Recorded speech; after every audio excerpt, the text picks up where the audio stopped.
Hey, it's time for another edition of a Cseekly Recap. I'm your host Csomm, and this is a selection of news I had covered this week. But wait, I haven't covered any news this week, so what's going on? Well, there is a simple explanation. I simply haven't found anything interesting to talk about. But you might say, oh my god, several important news have occurred this week. In that case, allow me to explain.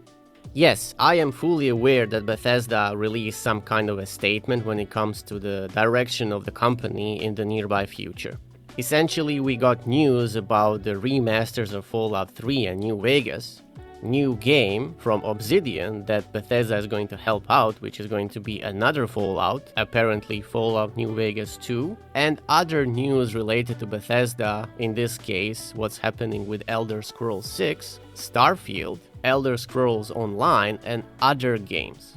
Then obviously we had news about Diablo 4 Season 14 changes, Assassin's Creed Black Flag Resync selling 3 million copies, and finally Obsidian saying that they still have the same DNA in their company. So yeah, a lot of news to unpack, but essentially this is all well-known stuff. Or rather, these things, at least in my case, aren't really worth talking about. Let me give you a couple of examples. Let's start with Diablo 4 Season 14, for example. If you played Season 14 from the very start, and if you watch my review about it, you definitely know that the season had several issues. One of them being you unable to craft more mythics because the requirement, or rather the restriction, was only one crafted mythic per character. Now, what am I supposed to talk about this particular situation? It's dumb as fuck. People have already said everything that needs to be said about this problem, particularly because the issue was raised in PTR, and again, I talked about this. So me blasting Blizzard and recycling the stuff that I said in my review, I don't really think that's interesting, as far as I'm concerned. Maybe it's gonna get some votes because of the outrage, but I'm frankly just tired about this whole situation. To me, at least from my point of view, it's very obvious that this isn't the main issue in the game. The main issue, again, is the lack of account-wide war plans, which basically stops me from playing the game on multiple characters. And since I have already completed the season, what is the point of me coming back to the game? Absolutely none. Why? Because I will still play the same character, albeit a bit more powerful because now I have a reason to chase the mythic uniques. Yeah, that's so fucking motivating to me. I cannot really describe my excitement in order to do this again and again and again on the same character instead of me exploring other classes. So yeah, that's the situation with Diablo 4. Then we have Obsidian and them saying that they have still the same DNA and the people are running their mouth about how the studio changed. Yes, the studio has changed. It has been 20 years since they made Fallout New Vegas. But let's assume that the studio didn't change, that everything is the same. Which, again, it's so stupid to take into account, but let's be a bit curious about this, shall we? If you take into account the last two big games that the studio produced, which is Avowed and The Outer Worlds 2, where are the big numbers behind these two games? How many people have played it from start to finish, and how many copies have they sold? And then, since we cannot get the info how much they made because it hasn't been released, at least to my knowledge, did they manage to break even? And also, if this is the case, why is Microsoft shutting down Avowed 2? Why are there reports that Avowed did not meet sales forecasts? Not to mention, Obsidian Entertainment boss himself acknowledged that both Avowed and The Outer Worlds 2 fell short of expectations. So if you apply Occam's razor, and for those of you who don't know what Occam's razor is, go check it out on Google, it's rather obvious that these games are not as good as people might imply that they are. Because if they were, the simplest explanation would be that they should be selling like hotcakes, but they aren't. And once again, I hate to repeat myself, but we have confirmation from Obsidian Entertainment boss himself that both games didn't meet the expectations. So when you see them saying that people are bad-mouthing for no apparent reason, I would simply call that bullshit. And until Obsidian produces something that's actually on a level that I expect them to produce, because again, past expectations, only then we can talk about whether or not they are back or they are still slogging through whatever the hell they're slogging at the moment. Obviously, I am a bit pessimistic about that whole situation because of the cuts to the studio in terms of manpower, so we are going to see what's going to happen with this new Fallout game. But again, until I see some proper gameplay, until I see what kind of systems are they bringing into the game, then what am I supposed to talk about? I can easily make a video what I want to see in New Vegas 2. That's basically a very easy thing to do. You just take Fallout New Vegas, implement everything that was good in that game, fix certain bugs, issues, maybe certain design choices, and there you have it. But is Obsidian able to make that again? Well, I don't think it is, based on the experience that I had with the company. And that's basically that when it comes to Obsidian and their Fallout stuff. Finally, let's talk about Bethesda. Yes, everybody is saying that Elder Scrolls 6 is tremendous and it's going so good and all that good stuff. But again, where is the gameplay? What kind of systems are we expecting in that game? Are we going to have Skyrim 2.0 as in new coat of fresh paint over already archaic systems? Or will they produce something revolutionary, something that's actually good? And let me tell you, they need to work a lot in order to make a game that would essentially awe the living shit out of me.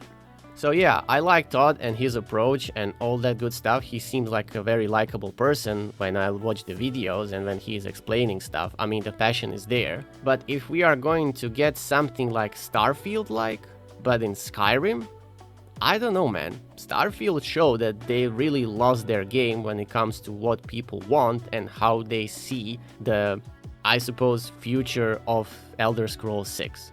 Because if that future is going to be bad writing, fuck ton of loading screens, bad storyline, buggy and janky systems, then what the hell am I supposed to do? Well, obviously I'm gonna shit all over them because they deserve to be shat upon. Then we have all these remakes, Fallout 3, Fallout New Vegas. And yes, people were asking for Fallout New Vegas remake for a very fucking long time. But then we get to this point. Do I really want to play a remake of a game that I played so many times? Or remaster, I don't even know, it doesn't really matter. Because I am playing Black Flag Resync now, and if not for the Ubisoft monthly pass, I would never ever give $60 or $70 for that game again. Because to me, that makes no fucking sense. Obviously, I would talk more about Assassin's Creed Black Flag Resync, but I have a review coming, so I don't want to spoil more of the things that I want to say. But I reckon you get the point. Also, let's not forget, Oblivion Remaster happened, and that game is still unplayable because there are game-breaking bugs that haven't been fixed for a freaking year. So what kind of expectations, at least positive ones, do I have from these two remasters or re-releases or whatever the fuck is going to be? Quite frankly, not very good ones. Because if we are going to see the same quality or level of quality that we had there when it comes to bugs with the future remasters or re-releases, well, I would frankly say don't buy that shit, because it's better for you to go and play the older stuff, since at least you know it actually works, because community already made all the required fixes for it. And don't get me started about graphics and all that stuff, because frankly I am tired from that particular argument. Yes, the games will look good, yes, the games will get their facelifts, but I am not playing the game because it looks good. I am playing the game because the systems feel good. And that's the whole point of these remasters as far as I'm concerned. They should be less janky. They should mend the issues that were observable back in the day. They should remove the things that are archaic now and get on with the program what we have at the moment. So yeah, the news this week, at least the ones that I'm interested about, it's just beating the dead horse again and again and again. And quite frankly, I was just like, not this shit again, because I've talked about these things many times and I always get to the same conclusion.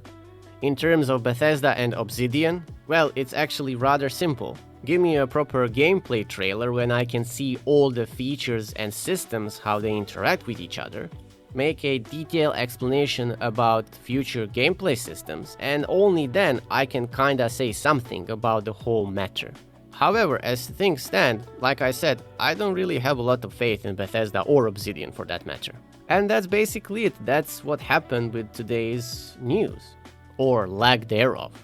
Because I just got tired of seeing the same articles, same headlines to lead to absolutely nothing, and the only way that I can make an educated guess whether or not the games that they are going to produce are going to be good or bad is either if I play them, or if I get enough information about gameplay systems.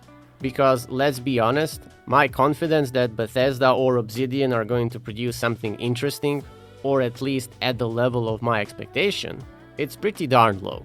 And as for Diablo, I mean, same shit again and again. Instead giving the players what we all want, which is more fun in the game, Blizzard, for whatever reason, decides to remove fun again and again and again every freaking season. Or rather, most of the seasons. But again, I know why this is happening is because they are chasing the metrics in order to showcase that players are playing the game much longer than before. But the way that they're doing it is just introducing retarded grind, and nobody asked for that. What you need to do instead is allow people to play more characters, make the builds more interesting, allow us to have different playstyles on the same character. But again, I don't think that's ever going to happen because they are looking at this from a corporate lens. And for them, everything is about KPIs, metrics, engagement, and all that bullshit that nobody, as far as the players are concerned, gives two shits about. So yeah, again, you could say it was an interesting week when it comes to the news, but then at the same time, it's kinda a sad type of a news as far as I'm concerned. And that's basically it, what I wanted to say when it comes to the news that I didn't cover this week. Thanks very much for watching, and as always, I encourage you to leave comments. I read all of them and I'm very happy to interact there with you guys. And obviously, if you enjoy this content, consider liking it and subscribing for more discussions like this. And that's it from me, until the next one.